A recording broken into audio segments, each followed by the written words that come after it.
Илгери бир байдын эрке баласы болгон экен. Бай жалгыз баласын эрке өстүрүп, койгонуна кейип жүрүп, бир кедейдин акылдуу кызын алып берет. Эми кантсе да бирдеме кылып, оокат кылып кетер деп санасы бир аз тынып калган чакта бай кайтыш болот. Эрке бала ошондо да токтолбой: атамдын ушунчалык малы бар, ал эми дүйнө мүлкү канча? Өзүмдүн сулуу аялым бар. Атам өлгөн менен мен эч нерседен кор болбойм, деп дардаңдап жүрө берет. Атасынан калган мал да, дүйнө да бат эле жок болот. Иштейин десе, иштин ыгын билбеген эрке бала үйүндө отуруп калат. Бир күнү баланын колуктусу: «Ой, атаңдан калган мал, жыйган дүйнөсү да түгөндү. Эми сен иштеп оокаттап бизди баксаң боло», дейт. «Жок, мен иштебейм. Сени кайтарып үйдө отура берем. Сенин сулуу жүзүңө кызыгып бирөө алып кетсе кантем?» дейт эрке бала. «Антип ойлобо, мен сенден башкага көңүл бурбайм. Эгер ишенбесең, сага бир гүл берейин. Ошону жакаңдан түшүрбөй тагып ал. Эгер ошол гүл солуп калса, анда мени бирөө алып кеткени. Солубаса, анда сени күтүп үйдө жүргөнүм», деп кызыл гүл берет. Эрке бала аялынын айтканына макул болуп, бир шаарда жашаган 3 бир тууган байларга малайлыкка барат. 3 бир тууган байдын улуусунун аты Адыл, ортончусунун аты Мадыл, кичүүсүнүн аты Жалын экен. Эрке бала алардын үйүндө оокатын жасап жүрө берет. Күнүгө кызыл гүлүн этияттык менен карап коет. Күндөрдүн биринде Адыл бай: «Ой иним, тиги жакаңдагы гүл эмне?» деп сурап калат. «Бул менин аялымдын белеги», дейт эрке бала. «Эгер ушул гүл солуп калса, анда аялымды бирөө зордоп алып кеткени болот. Солубаса, аялым мени күтүп үйдө жүргөнү», деп чын сырын айтып коет. «Аялың кандай аял? Же керемети барбы?» деп сурайт Адыл бай. «Менин аялым бул дүйнөдө жок, ашкан сулуу», дейт. Ошондо Адыл: «Бул бала кем акыл турбайбы?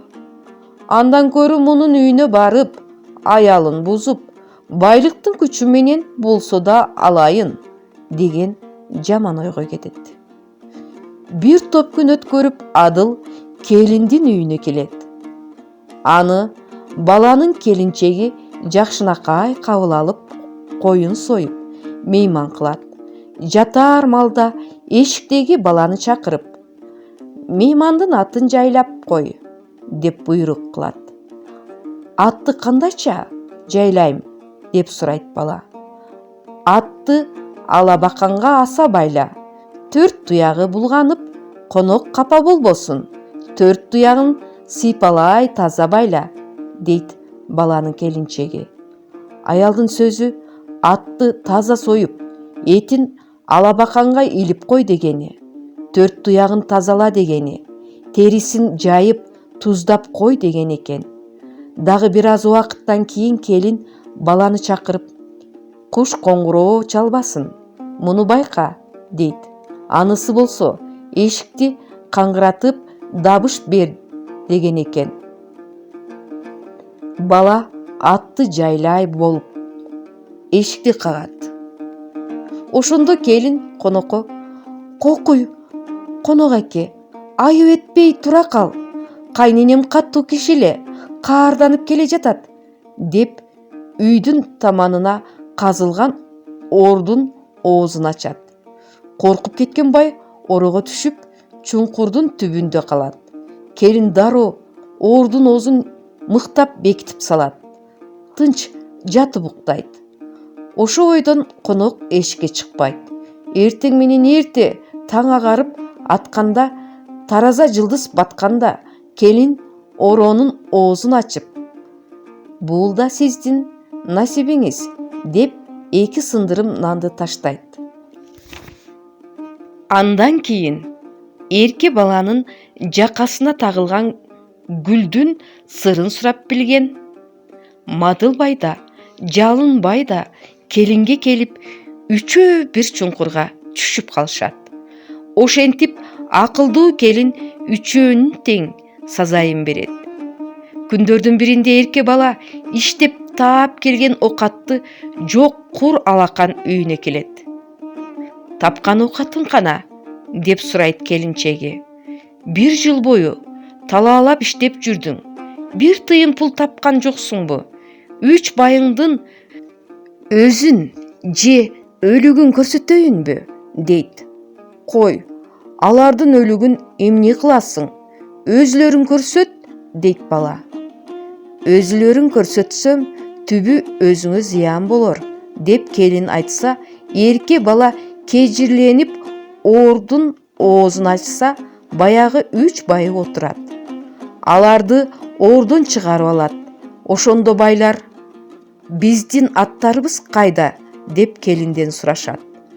«Алабакандан сурагыла», деп келин жооп берет. «Алабаканың эмне?» деп байлар барышса, аттарынын туягы менен кулагы алабаканда илинип турат. Ошондо 3 бир тууган байлар: «Бул келин сулуу болгону менен акылы ашкан шом келин экен. Биздин түбүбүзгө жете электе качып кетели, болбосо бөөдө өлүм болбосун», деп кеңешип өз жолдоруна түшөт. Ошентип эрке бала акылдуу аялы менен жыргап жашап калган экен.